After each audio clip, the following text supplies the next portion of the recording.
Buenos días para todos, tengan ustedes un cordial saludo.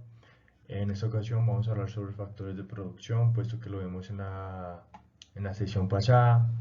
Entonces en este momento vamos a centrarnos más en los modelos económicos. Eso fue lo que vimos anteriormente. Entonces los modelos económicos, dice, los modelos económicos son una gran herramienta para comprender de manera sencilla el funcionamiento de una economía o un mercado. ¿Qué significa esto? Pues que permite que en muchos casos simplificar con precisión las variables más importantes que determinan los acontecimientos importantes, procesos y fenómenos que pueden ocurrir en el desarrollo de las economías.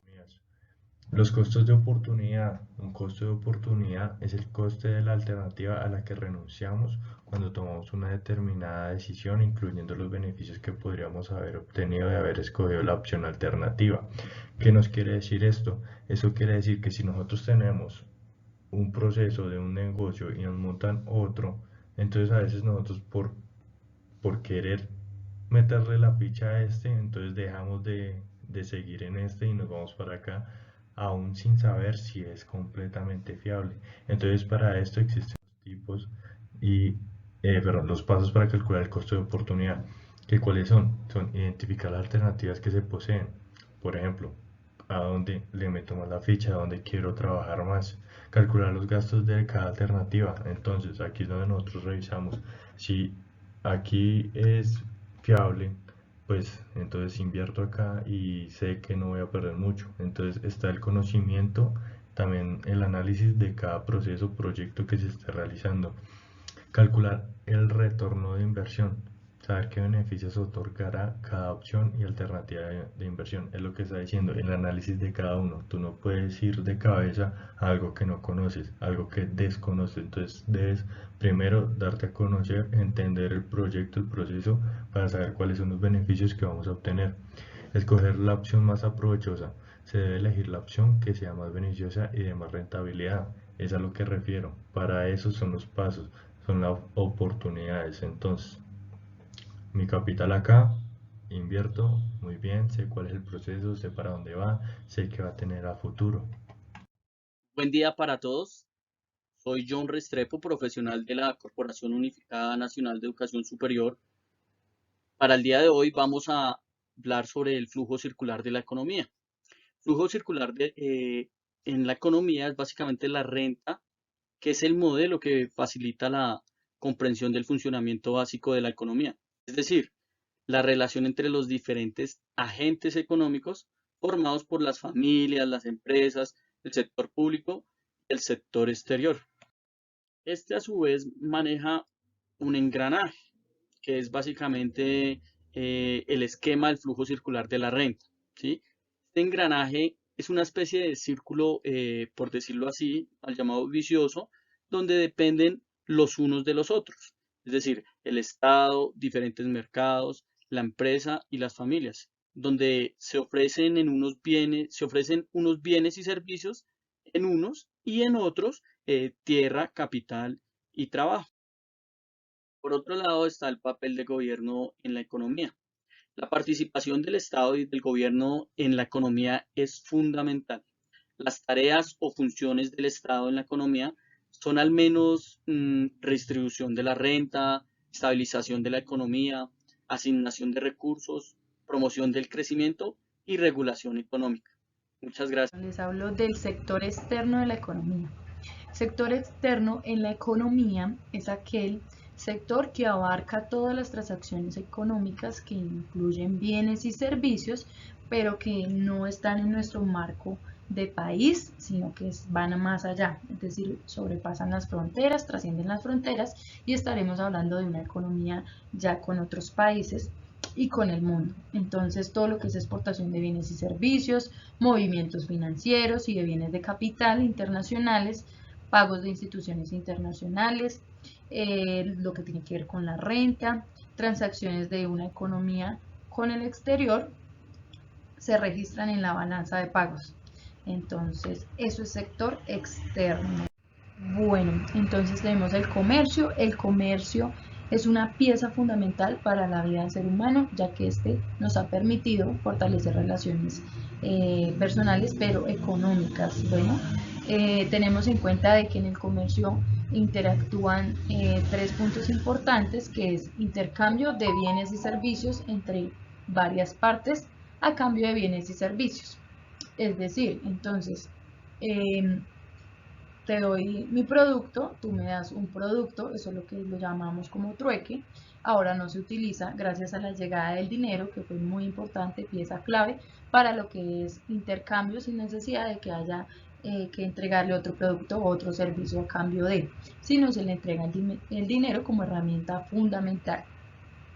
Y también tenemos que influye mucho si es de igual valor o a cambio de dinero. Si fuera en el trueque, entonces tiene que ser relativo a lo que yo le estoy ofreciendo. Y si no, pues entonces obviamente el valor que yo le o el precio que le coloco a mi producto. Tenemos dos tipos de comercio. Comercio al por menor es aquel comercio minorista dedicado a la venta directa de productos individuales o en pequeñas cantidades a los consumidores, como por ejemplo una frutería, ¿sí? Eso es un claro ejemplo. Y comercio al por mayor, comercio mayorista, que son comerciantes que venden sus productos a minoristas, intermediarios u otros tipos de negocios. Entonces ya vemos el comercio de manera más amplia, lo que puede llegar a ser Corabastos, que surte a los pequeños vendedores de fruers para que ya venga la venta minorista. Entonces ahí estaría haciendo Corabastos como principal, como comercio mayorista o empresa mayorista. Hola, mi nombre es Lico, soy profesional de la Universidad de la CUN. El día de hoy les vengo a hablar un poco sobre el capital y los tipos de capital que existen. Del capital se puede decir que es uno de los 4 factores de producción junto a la tierra, el trabajo y la tecnología. Se caracteriza por comprender todos los bienes durables que se destinan a la fabricación de bienes o servicios. Por ejemplo, en el caso de una diseñadora, tiene una máquina de coser. La máquina de coser hace parte de su capital, ya que lo utiliza para realizar las prendas. Y los servicios que ésta le entrega durarán por varios años. Por otra parte, también les voy a hablar sobre los tipos de capital. Según tipo de propietario, existe el público, es toda propiedad del Estado o gobierno, por ejemplo los edificios de las entidades públicas. También tenemos el privado, donde los propietarios son agentes privados como personas particulares. Según la Constitución, también tenemos el físico, significa que es tangible, que lo podemos ver, como la maquinaria agrícola. También tenemos el intangible, que no es tangible, pero es real cuando nos referimos a las ideas, a los conceptos y a las imágenes. Por otra parte, para finalizar, tenemos según plazo. Tenemos dos: a corto plazo, que es cuando se espera obtener ganancias en el corto plazo, y tenemos el largo plazo, es el que se invierte con una perspectiva de ganancia en varios años. Esto fue. Hola, mi nombre es María, una de las profesionales de la CUN en Contaduría Pública. Como mis compañeros le estaban socializando, vamos a terminar este tema con el dinero. ¿Qué es el dinero para empezar? El dinero es todo aquel activo o bien que generalmente se acepta como medio de cobro y pago para realizar transiciones. Por el contrario, a lo que podamos creer, el dinero no son solo los metales y papeles a lo que estamos acostumbrados a ver, respectivamente, sino toda aquella clase de activos que una comunidad acepte como medio de pago. Pero a lo largo de la historia se han utilizado diferentes objetos como medio de dinero, cuáles son las piezas de metal, el oro y la plata, que fueron utilizadas ampliamente porque se conservaban bien y es fácil transportarlos. El oro y la plata tienen además un valor intrínseco, ya que pueden ser usados para joyería. Actualmente es mucho más frecuente que no tenga valor intrínseco los billetes.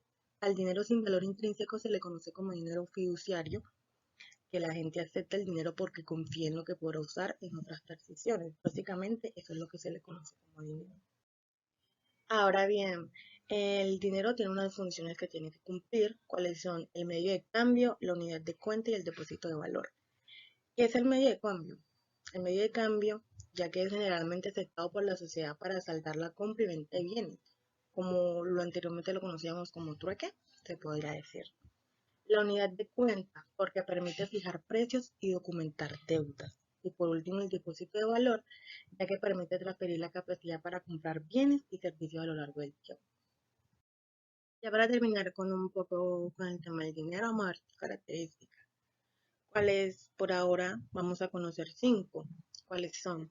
El dinero debe ser estandarizado, es decir, sus unidades tienen que ser del mismo valor y la calidad, no debiendo existir diferencias físicas entre ellas. La otra característica sería que debe ser ampliamente aceptado y reconocible, es decir, debe reconocerse como medio de pago y por tanto como un valor reconocible por el resto de la ciudadanía, porque pues no podemos ir a pagar con dinero que no sabemos si está pues como medio de pago. La otra es que debe ser divisible, esto con el objetivo de que se permitan transiciones de poco valor, teniendo en cuenta de que si no podemos hacer una transición de poco valor, nos serviría mucho porque no siempre necesitamos transiciones de un valor alto. También es que debe ser fácil de transportar, precisamente por la razón en la que nace el dinero, evitando el transporte del oro a los lugares en los que se quería comerciar. Ya que como sabemos, en la antigüedad, el oro era muy fácil de robar. Y por último es que no debe deteriorarse fácilmente o con rapidez, pues de deteriorarse perdería su valor como moneda. Estas son las características del dinero para que las conozcamos y también ya la definición del dinero. Muchas gracias a ustedes por escucharnos y pues continuamos